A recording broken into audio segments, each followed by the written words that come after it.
Denmark, the country with the lowest poverty rate in the world, is a shining example of how to address a major issue that affects many emerging countries. Let's explore why Denmark, along with Sweden and Norway, boasts the lowest poverty rates globally. Communism states that no one can be rich, capitalism claims anyone can be rich, and socialism advocates that no one should be poor. Though a simplification, this captures the essence of these ideologies, each having its drawbacks, especially under dictators or wealth exploitation. Let's set aside communism, as we know its shortcomings. The ideal here is a nation not adhering to a single governance style, but blending the best of each, adopting positive aspects while discarding the negatives. This approach is precisely what has been implemented in Denmark. It's clear to state that Denmark is not socialist. They follow something called social responsibility. This means that the government prioritizes the well-being and development of its citizens, with economic development and prosperity following as a result. Anyone can start a business in Denmark doing whatever they desire, as long as it does not exploit workers. Denmark describes itself as a place where very few people have excess and even fewer go hungry. They have a minimum wage of $20 per hour for a 33-hour workweek. Furthermore, they offer a universal healthcare system similar to Canada's and free university education. But it doesn't stop there. They even pay up to $900 per week to university students, boast the world's best retirement system, and have been the least corrupt country for 5 consecutive years.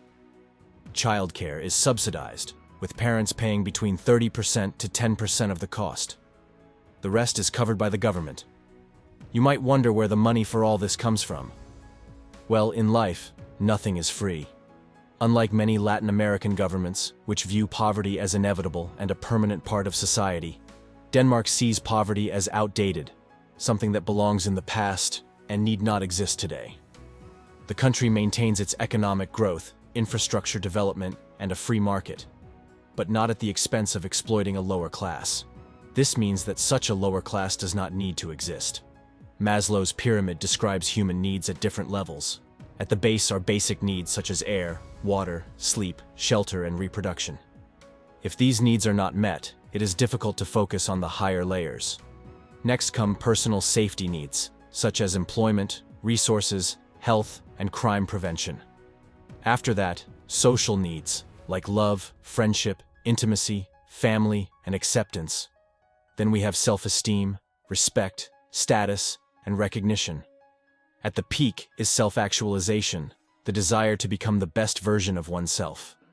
Danish society, with its comprehensive social services, focuses on meeting basic needs, allowing people to focus on reaching their full potential. This means that, with basic needs met, people can devote themselves to reaching higher levels on the pyramid. Instead of worrying about essentials, the average Dane can focus on developing their fullest potential. With only 5.6 million inhabitants, Denmark has 13 Nobel Prize winners, one of the highest per capita rates in the world. Discovering and developing one's full potential is not just about having a good job, but about finding true happiness. In most emerging Latin American or third world countries, success is often measured only by monthly income, university education, or the car one owns. In Denmark, the difference lies in people's mindset. True success should be measured by physical and mental health. How many sports do you enjoy playing? How many places have you visited with friends or loved ones? How many hobbies have you learned and shared with those you love? How many friends have you supported or gone out dancing and laughing with? And your spiritual development, peace, and mental health, do you have that? Success also involves giving your children their favorite food, so that even when they are far away, they remember your love with every meal. Having a full wallet is good, yes, but the heart must also be full of joy. We need both. In reality, the government supports taking time off work for stress, which is valid and legal. If you don't have enough to cover your basic expenses, they support you for up to 2 years. This contrasts with online ads seeking employees who are immune to stress. However, there is a risk we cannot ignore: laziness. Some people might abuse the system if they receive help. Such a system can only work if there is a strong culture of ethics and honest work throughout the population. Without that, nothing works. Now, the question is, would this work in other countries? The answer depends on each person. If the government gave you all the tools to progress, would you stop working? Or would you continue striving to progress on your own? And what would happen with the people around you if they received everything from the government? That is the answer. The main help here is not just giving something. It's about teaching how to fish and providing the fishing rod. The government helps low-income and non-university educated individuals by offering university or professional programs with support for expenses. This is not a loan. It is support that does not need to be repaid. Moreover, the government coordinates these individuals with companies in their areas of study, encouraging them to progress in the industry, preventing them from stagnating or constantly changing jobs without achieving a good position. This contributes to the Danish economy. Education is free for Danes, immigrants, European Union students, and even students with temporary residencies. The goal is to prepare people so they never need to rely on charity, although it is available if necessary. In other words, this country is carefully designed in all aspects of administration to provide its citizens with everything they need to develop, learn, work, and achieve prosperity.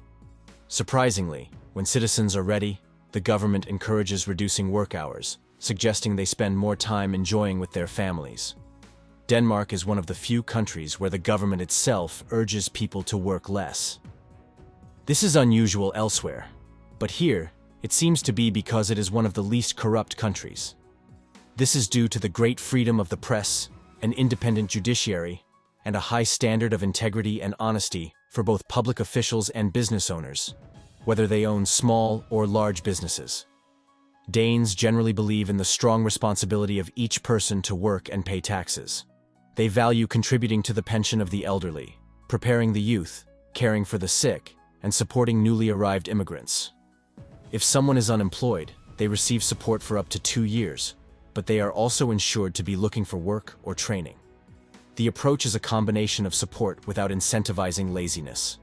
In Denmark, both the business owner and the cleaner can go to work together by bus, bicycle, or on foot. Social classes coexist without stigma or insult, and no one is judged for having friends or close relationships with people of lower income. Unlike Latin America, where there is often an insatiable quest to visually show financial status differences. If you decide to visit Denmark, you'll notice there are more bicyclists than cars, especially on the commute to work. Even high-income Danish professionals choose this option. In the city's main arteries, there are several lanes exclusively for pedestrians and bicycles. The Danes have a strong mindset that no one is better than another.